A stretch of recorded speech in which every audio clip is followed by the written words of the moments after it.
உடல் வலிமையை உறுதி செய்யும் சிலாஜித், கவனத்தை மேம்படுத்தும் அஸ்வகந்தா மற்றும் உயிர் சக்தியை பெருக செய்யும் சஃபேடு முஸ்லி போன்ற இமயமலையின் மூலிகை பொருட்களை கொண்டு வந்து மிஸ்டர் பர்ஃபெக்ட் உருவாக்கப்பட்டுள்ளது. ஒவ்வொரு முறை உட்கொள்ளும் போதும் உடல் சக்தி, வலிமை மற்றும் மன வலிமை உறுதி செய்யப்படுகிறது. மா நேச்சுரல்ஸ் மூலம் மகிழ்ச்சியான தலைமுறைகள் உருவாகிறது. இப்போது மிஸ்டர் பர்ஃபெக்ட்டுடன் உங்கள் தலைமுறையும் வலிமையாகட்டும். எங்கள் வெப்சைட்டில் இருந்து உடனே ஆர்டர் செய்யுங்கள். வாட்ஸ்அப் எண்ணிலும் தொடர்பு கொள்ளலாம். வணக்கம். ₹1 ₹2 கிடையாது, 1 கோடி 2 கோடி கிடையாது, மொத்தம் 1400 கோடி ரூபாயை கொள்ளையடித்த நபர். அதே திருடர் கோர்ட்டுக்கு போய் நான் திருடிய பணத்திற்கு எனக்கு வட்டியும் தேவை என்கிற ஒரு வாதத்தை எடுத்து வைத்திருக்கிறார். வேடிக்கையாக இருக்கிறது இல்லையா? இது வேடிக்கை கிடையாது, உண்மையாக இந்தியாவில் நடந்த ஒரு சம்பவம். இந்த நாட்டில் ஒரு மகான் மகாராஜா இருக்கிறார். மகான் மகாராஜாவுடைய செல்ல நண்பர் இந்த சாதனையை படைத்திருக்கிறார். நரேந்திர மோடியின் நண்பரான அடானி. அடானியை பற்றி பேசக்கூடாது, கேள்வி எழுப்பக்கூடாது. அடானியை பற்றி பேசினீர்கள்னா இந்த நாட்டின் கிரெடிபிலிட்டியை நீங்க சந்தேகப்படுகிறீர்கள், இந்த நாட்டை நீங்க கேள்வி கேட்கிறீர்கள் என்கிற ஒரு தேச துரோக பட்டத்தை உங்கள் மீது சுமத்தி விடுவார்கள். உங்கள் மீது வழக்கு பாயும். இது போன்ற வீடியோக்களை போடக்கூடிய எங்கள் போன்ற நபர்கள் எங்களோட வீடியோக்களையும் நீக்கக்கூடிய வேலையை பார்ப்பார்கள், முடக்கக்கூடிய வேலையை பார்ப்பார்கள். அதாவது நீங்க நரேந்திர மோடியை விமர்சிக்கலாம், ஆனால் அடானியை பற்றி பேசக்கூடாது. இந்த நாட்டில் இருக்கக்கூடிய ஒவ்வொரு மாநிலத்திலும் எந்த விதமான ப்ராஜெக்ட் வெளிவந்தாலோ, எந்த விதமான சட்டங்கள் வெளிவந்தாலோ அனைத்துமே அடானிக்கு சாதகமாக தான் இருக்க வேண்டும் என்கிற ஒரு புதுவிதமான சட்டத்தை நரேந்திர தாமோதர் தாஸ் மோடி அவர்கள் போட்டுவிட்டார். அதற்கு பின்பு என்ன? எங்கெல்லாம் அடானிக்கு ப்ராஜெக்ட் வருகிறதோ அதே ப்ராஜெக்ட் யாரெல்லாம் கொஞ்சம் குறைந்த விலையில் செய்ய முடியும் அவர்களுக்கு அந்த ப்ராஜெக்ட் கொடுக்காமல் அனைத்துமே அடானி கையில் கொடுக்கக்கூடிய வேலையை பார்த்து வருகிறார்கள். அனைத்திற்குமே தெரிந்த விஷயம். ஆனால் இன்னைக்கு இந்த திருட்டை பற்றி நீங்க கேட்டீர்கள்னா உங்களுக்கு புரிய வரும் எந்த அளவில் ஒன்று திருடுவது, இன்னொன்று முறைத்து பார்ப்பது, அல்ல அந்த சிச்சுவேஷனை சமாளிப்பது. எனக்கு இந்த ஸ்டோரி எழுதும் போது ஒரு வடிவேல் காமெடி ஞாபகத்தில் வந்தது. அந்த காமெடியை பாருங்கள், உங்களுக்கு புரிந்துவிடும் எந்த விதமான திருட்டுத்தனம் இது, எப்படி அடானி இந்த திருட்டையும் செய்து சம்பாதிக்கக்கூடிய வேலையும் பார்த்திருக்கிறார் என்று பாருங்கள். வீடு திறந்து கிடக்குது, அங்க பாரியா? வீட்டுல வந்து மூட்டை கட்ட யாரா நீ? திருட்டு நாயா? சொல்றா. ஹலோ, டெல்லி டிபார்ட்மெண்டா? ஆமா சார், நான் சிஐடி நாட் 7 பேசுறேன் சார். 6 பக்கத்து போயிருக்காரு சார். இல்ல மேக்சிமம் இந்த ஏரியாவில் ஒரே ஒரு வீடு தான் சார் இது பண்ணிருக்கேன். ஃபேமிலியை பார்த்தா ரொம்ப ஒரு தடபுடலா தான் இருக்கு. காதலையும் கழுத்தினையும் தேர்ந்துடலாமா தான் இருக்கு சார். ஆளை பார்த்தா கொஞ்சம் ஒம்பளுக்கிற மாதிரி தான் இருக்கான். மோதிரம் போட்டுருக்கேன் சார். டெல்லி வாங்கிட்டேன் சார், வாங்கிட்டேன். தள்ளி ஓகே சார், ஓகே, நல்லது சார். என்ன சார் செய்ய சொல்றீங்க? நம்ம கடமையை நம்ம செஞ்சு தானே சார் ஆக வேண்டியிருக்கு. ஆமா, ஓகே சார், வச்சுட்டுங்களா? நல்லது. காலையில உனக்கு விசாரணை கமிஷன் வச்சிருக்கு. அவங்க சொன்ன மாதிரி நான் வந்துட்டேன், நான் சொன்ன மாதிரி நீ வந்துரு. வரட்டா? என்ன கேளப்பை நினைச்சியா? நவம்பர் 3 ராஜஸ்தான்ல இருக்கக்கூடிய ஜெய்ப்பூர் ஹைகோர்ட் ஒரு ஆர்டரை பாஸ் செய்திருக்கிறது. என்ன ஆர்டர் இது? அடானியிடமிருந்து 1400 கோடி ரூபாயை வசூலியுங்கள். திருடி இருக்கிறார். இந்த வசூலிப்பது மட்டுமல்லாமல் இந்த நபர் வேற எங்கெல்லாம் கை வைத்திருக்கிறார், இன்னும் எவ்வளவு பணத்தை சூறையாடி இருக்கிறார் என்கிற அந்த விஷயத்திற்காக சிஏஜி ஆர்டரையும் கொடுத்திருக்கிறார்கள். அதாவது இந்த ஸ்கீமை பற்றி ஆழமாக தீர விசாரித்து இந்த நபர் வேற எங்கெல்லாம் கை வைத்திருக்கிறார் என்கிற அந்த விளக்கத்தை கொடுக்கும்படி ஒரு விசாரணையும் தொடங்கிவிட்டது. இந்த ஒட்டுமொத்த கேம் என்ன, எங்க திருடி இருக்கிறார், எப்படி திருடி இருக்கிறார், அனைத்துமே இந்த பதிவில் நீங்க மிகவும் ஆழமாக பார்க்க போறீர்கள். அதற்கு முன்பு உங்களுடைய ஒரு 30 நொடிகள் தேவை. எங்கள் சேனலை மிக பெரிய அளவில் முடக்கி வருகிறார்கள். நேற்று ஞானேஷ்குமாரின் மகளை பற்றி, அவருடைய அராஜக செயலை பற்றி ஒரு வீடியோவை போட்டிருந்தோம். அந்த வீடியோவை டிலீட் செய்திருக்கிறார்கள். அதாவது இந்த உண்மை வெளிவரக்கூடாது என்று. அடானியை பற்றி பேசினாலோ, நரேந்திர மோடி பற்றி பேசினாலோ, அரசாங்கத்துடைய தவறுகளை பற்றி பேசினாலோ, அல்ல இப்போ தேர்தல் ஆணையத்தை பற்றி பேசினாலோ வீடியோக்களை முடக்கக்கூடிய வேலை, இப்போ டிலீட் செய்யக்கூடிய வேலையும் பார்க்க தொடங்கிவிட்டார்கள். இதிலிருந்து மீட்டெடுப்பதற்காக உங்களுடைய உதவி தேவைப்படுகிறது. நீங்க செய்ய வேண்டிய சாதாரணமான விஷயம், லைக், ஷேர், சப்ஸ்கிரைப் பட்டனை தட்ட மறக்காதீர்கள். இந்த சப்ஜெக்டை பற்றின உங்களுடைய கருத்துக்கள், கேள்விகள் இரண்டையுமே கீழே கமெண்ட் பாக்ஸில் எழுதிவிடுங்கள்.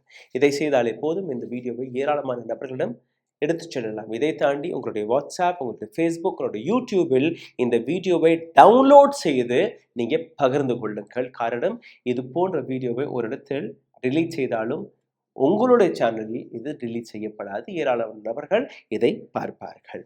இதை தாண்டி அருகில் இருக்கக்கூடிய QR கோட் வழியாக எங்களுக்கு நீங்க ஆதரவுகளையும் தெரிவிக்கலாம்.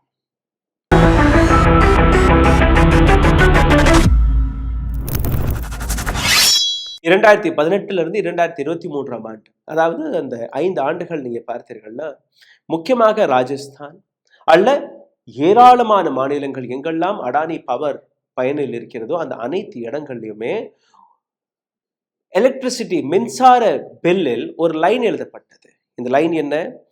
Fuel surcharge or goal transportation charge. மக்கள் அதை கவனித்திருக்க மாட்டார்கள். ஏதோ அரசாங்கத்துடைய வரி போல, அரசாங்கத்துக்கு தான் பணம் போகுது, பரவாயில்லை. ஆனால் இந்த பணம் நேரடியாக அடானியின் சட்டைப்பையில் போய்கொண்டிருந்திருக்கிறது. ராஜஸ்தானில் இருந்து மட்டுமே 1400 கோடி ரூபாய்.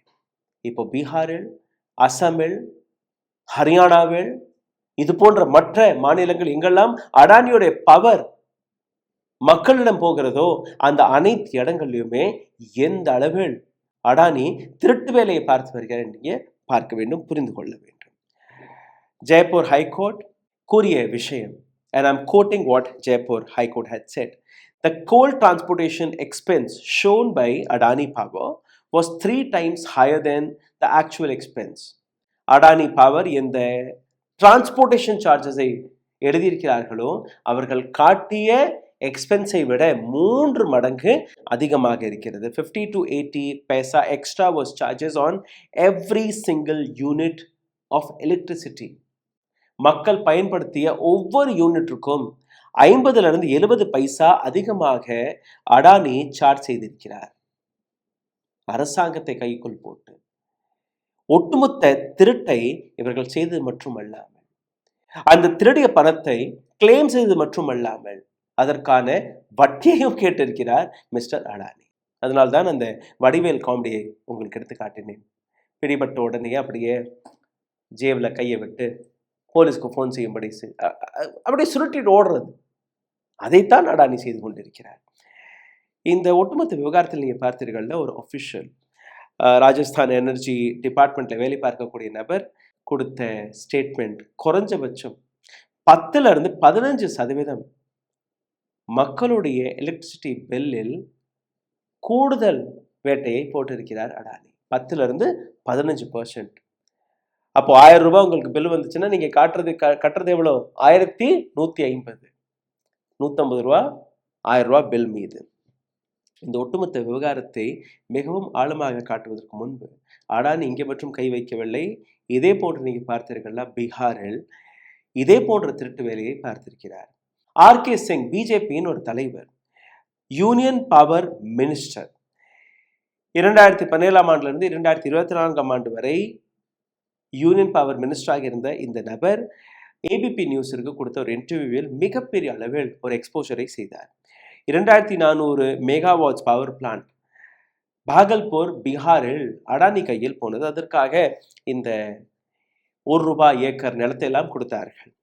6 ரூபாய் 75 பைசா பர் யூனிட். மற்ற என்டிபிசி போன்ற அமைப்புகள் வெறும் 3 ரூபாய் 50 பைசாக்கு தான் இந்த மின்சாரத்தை கொடுக்கிறார்கள். அதிகபட்சம் ஒரு 4 ரூபாய். 1 ரூபாய் 41 பைசா அதிக விலைக்கு அடானியிடம் நீங்கள் வாங்கணுமா ஒரு கட்டாயம். 2வது, அடுத்த 25 ஆண்டுகளுக்கு நீங்கள் மின்சாரத்தை வாங்குகிறீர்களோ வாங்காமல் போகிறீர்களோ கவலை இல்லை. வருடத்திற்கு 2400 கோடி ரூபாய் பீகார் இப்போ அடானிக்கு கொடுக்கணும் என்கிற ஒரு சட்டத்தையும் எழுதிவிட்டார்கள்.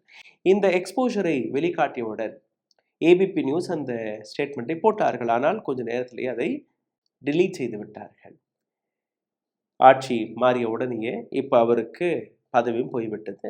ஆர்கே சிங்கை பார்ட்டியை விட்டு நீக்கிவிட்டார்கள்.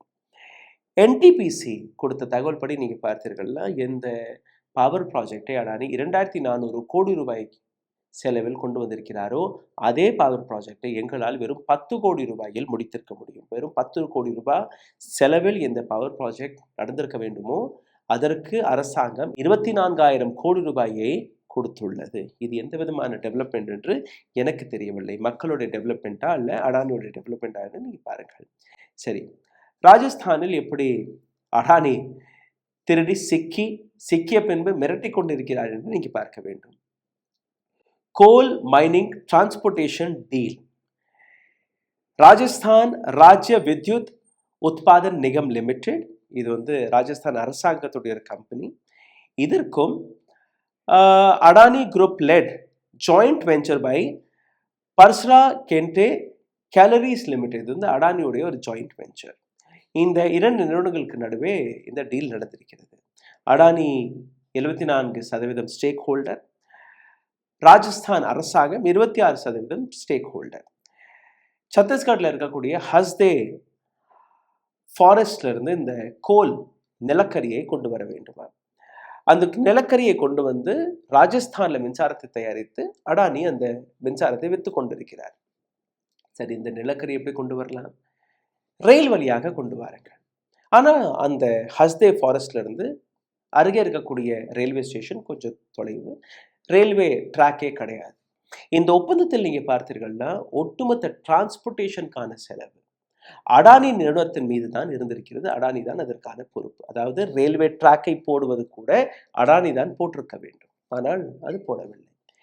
இப்போ இன்னொரு யுக்தி, அருகே இருக்கக்கூடிய ரயில்வே ஸ்டேஷன் வரை ரோடு வழியாக எடுத்து செல்லலாம். சரி, இந்த டிரான்ஸ்போர்ட்டேஷன் காஸ்ட் இதுவும் அடானி தான் கட்ட வேண்டும். ஆனால் இதையும் அடானி கட்டாமல் அந்த ஹஸ்தே கோல் மைன்ல இருந்து அருகே இருக்கக்கூடிய ரயில்வே ஸ்டேஷன் அந்த டிஸ்டன்ஸை கவர் செய்வதற்காக ஒரு அமௌண்ட்டை போட்டிருக்கிறார். இந்த தொகை மொத்தம் 1400 கோடி ரூபாயாக எழுதி ராஜஸ்தான் அரசாங்கத்திடம் மிரட்டி வசூலிக்கக்கூடிய வேலையை பார்த்திருக்கிறார். ராஜஸ்தான் அரசாங்கமோ சரி போனா போகுது, இந்த காஸ்ட்டை நாங்களே செலுத்தி விடுகிறோம் என்று கூறிய போது எங்களுக்கு கொஞ்சம் அவகாசமும் தேவை. எதற்காக அவகாசம்? ராஜஸ்தான் அரசாங்கத்திடம் இந்த பணம் கிடையாது, இந்த பணத்தை அவர்கள் கடன் வாங்கி செலுத்தி இருக்கிறார்கள். அடானி அந்த பணத்தை வாங்கியது மட்டுமல்ல, 1400 கோடி ரூபாய்க்கு வட்டியும் போட்டிருக்கிறார்.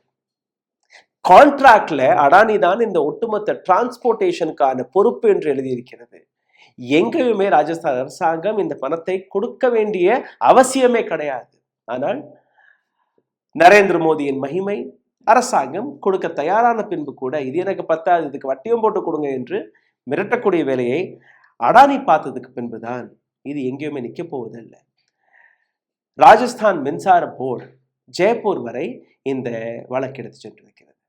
அதை விசாரித்த நீதிபதி அதை பார்த்த உடனேயே எந்த அடானியிடம் இந்த வழக்கை கொண்டு வந்ததோ அவர்கள் தான் போயிருக்கிறார்கள் வட்டி வேணும்னு. அந்த வழக்கை விசாரித்த போது நீதிபதி ராஜஸ்தான் எலக்ட்ரிசிட்டி போர்டை கூப்பிட்டு விசாரித்த போது, என்ன நீங்க 1400 கோடி ரூபாய் எதுக்கு கொடுத்தீங்க?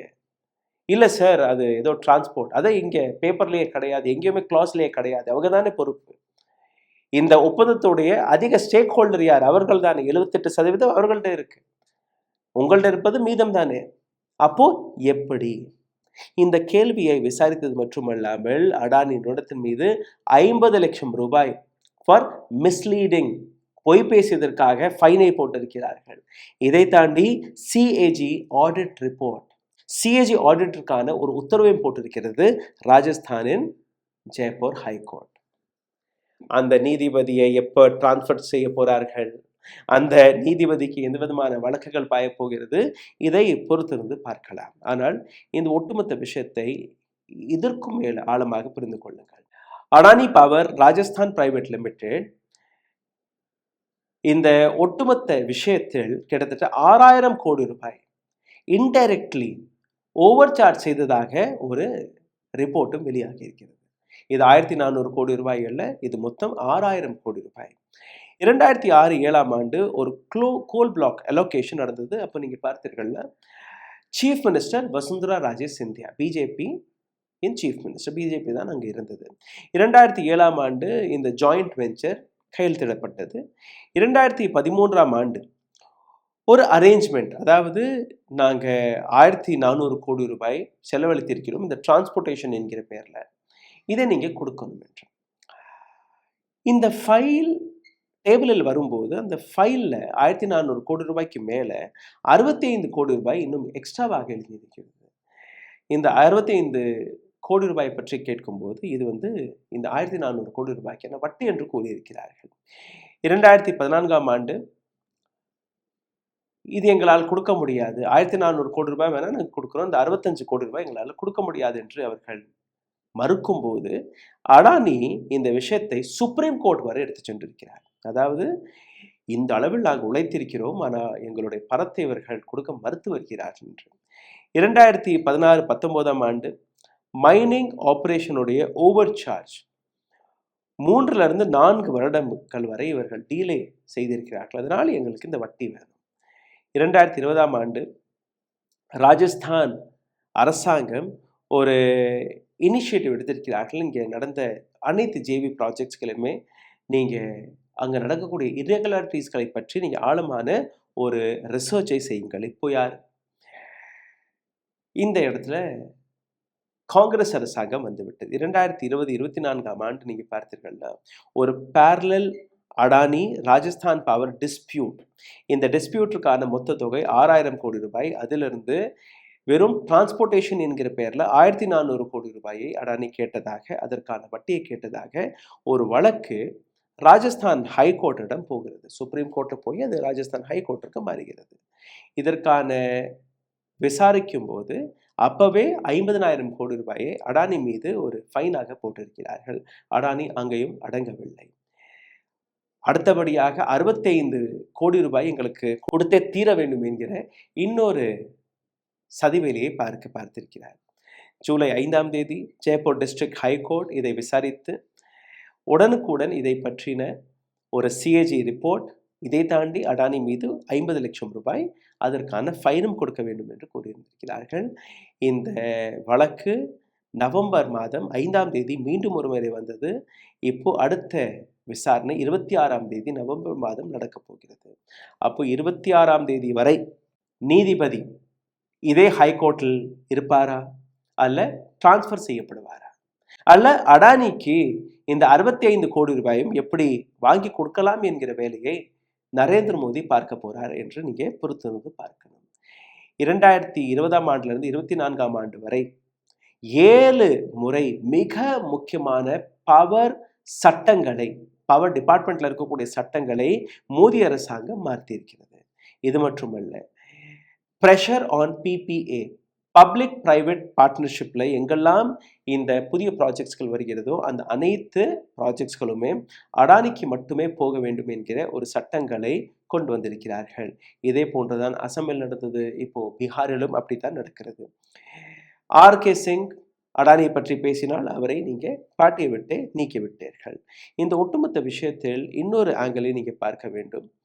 ராஜஸ்தான் 1400 கோடி ரூபாய் கட்ட வேண்டுமாம். ராஜஸ்தானில் இருக்கக்கூடிய மக்கள் கிட்டத்தட்ட 10-15% அதிக மின்சார கட்டணத்தை செலுத்தி வருகிறார்கள். இதே போன்று பீகாரை எடுத்துக்கொள்ளுங்கள். 2026ஆம் ஆண்டிலிருந்து பீகாரில் இருக்கக்கூடிய மக்கள் ஒரு யூனிட்டுக்கு 7 ரூபாயை செலுத்த வேண்டுமாம். இந்த நாட்டில் இருக்கக்கூடிய மிக ஏழையான மாநிலம், அந்த மாநிலத்துடைய மின்சார கட்டணம் இந்தியாவிலேயே மிக அதிகமாக இருக்க போகிறது. ஒரு யூனிட்டுக்கு 7 ரூபாய். அசம் எடுத்துக்கொள்ளுங்கள், 3200 மெகாவாட் ப்ராஜெக்ட். ஹேமந்த் பிஸ்வ சர்மா ஒட்டுமொத்த அசமையை எழுதி கொடுத்து விட்டார் அடானிக்கு. அங்க இருக்கக்கூடிய மக்களுக்கு அதற்கு லாபம் போகிறதா? கிடையாது. 6 ரூபாய் 50 பைசா பர் யூனிட் அசம்ல இருக்கக்கூடிய மக்கள் செலுத்தி வருகிறார்கள். ஆனால் இந்த ஒட்டுமொத்த விஷயத்திற்கு பின்னாடி லாபம் யாருக்கு? அடானிக்கு மட்டுமே. யார் வழியாக? மகான் மகாராஜா நரேந்திர தாமோதர் தாஸ் மோடி வழியாக. அப்போ இதை டெவலப்மெண்ட்டாக பார்ப்பீர்களா, அல்ல திருட்டாக பார்ப்பீர்களா? நீங்க பார்க்க வேண்டும். 1948ஆம் ஆண்டு NTPC ஸ்டேட் எலக்ட்ரிசிட்டி போர்டு அமைக்கப்பட்டதற்கான காரணம் மக்களுக்கு குறைந்த விலையில் மின்சாரம் போய் சேர வேண்டும் என்று. 2025ஆம் ஆண்டு அனைத்து சட்டங்களையுமே மாற்றி மக்களுக்கு குறைந்த விலையில் மின்சாரம் கிடைக்க தேவையல்ல, லாபம் வெறும் அடானிக்கு மட்டுமே போக வேண்டும் என்கிற இந்த சட்டங்களை மாற்றிவிட்டார்கள். And now there is a question. நீங்க என்ன செய்ய போறீர்கள்? அமைதியாக இருக்க போறீர்களா? வரக்கூடிய கட்டணங்களை பார்க்காமலேயே செலுத்த போறீர்களா? எந்த கேள்வியும் கேட்க மாட்டீர்களா? இன்னைக்கு ராஜஸ்தான், நேற்று பீகார், அதற்கு முந்தின நாள் அசாம், நாளைக்கு தமிழ்நாடு. நாளானைக்கு கேரளா. ஒட்டுமொத்த இந்தியாவில் இதே போன்ற திருட்டுத்தனங்கள் நடக்கும். நாம் அனைவருமே வேடிக்கையை மட்டுமே பார்க்க போறோமா என்கிற இந்த கேள்வி. அடானியோடைய இந்த திருட்டை பற்றின உங்களுடைய கேள்விகள், கருத்துக்களை கீழே கமெண்டில் எழுதுங்கள். அடானிக்கு ஒரு எச்சரிக்கை கொடுக்கும்படி, அரசாங்கத்திற்கு ஒரு எச்சரிக்கை கொடுக்கும்படி இந்த பதிவை பகிருங்கள். எந்த அளவில் மகான் மகாராஜாவுடைய நண்பர் திருடி கொண்டிருக்கிறார், நாம் அனைவருமே கைத்தட்டி சிரித்து கொண்டே இருக்கிறோம். வேடிக்கையாக இருக்கிறது. நாளைக்கு அது உண்மையிலேயே மாறியதற்கு பின்புதான் உங்களுக்கும் உரைக்கும். லைக், ஷேர், சப்ஸ்கிரைப் பட்டனை தட்ட மறக்காதீர்கள். இந்த வீடியோவை பகிர மறக்காதீர்கள். அருகில் இருக்கக்கூடிய ஐடி வழியாக உங்களுடைய ஆதரவுகளையும் தெரிவிக்க நினைக்கக்கூடிய நபர்கள் தெரிவிங்கள். அல்ல என்றால் எந்த கட்டாயமும் கிடையாது. நன்றி, வணக்கம். ஊடகம் கார்ப்பரேட் அரசியல்வாதிகளின் கைப்பாவையாக அடிமைகளாக இருந்தது போதும், இனி சாட்டை எடுத்து சுழற்றும் நேரம் வந்துவிட்டது. ஊடகம் பொதுமக்களாகிய உங்களுக்காக, உங்களாலேயே இயக்கப்பட வேண்டும். ஊடக சுதந்திரத்திற்காக உங்களின் பங்களிப்பை இன்றே அளித்திடுங்கள்.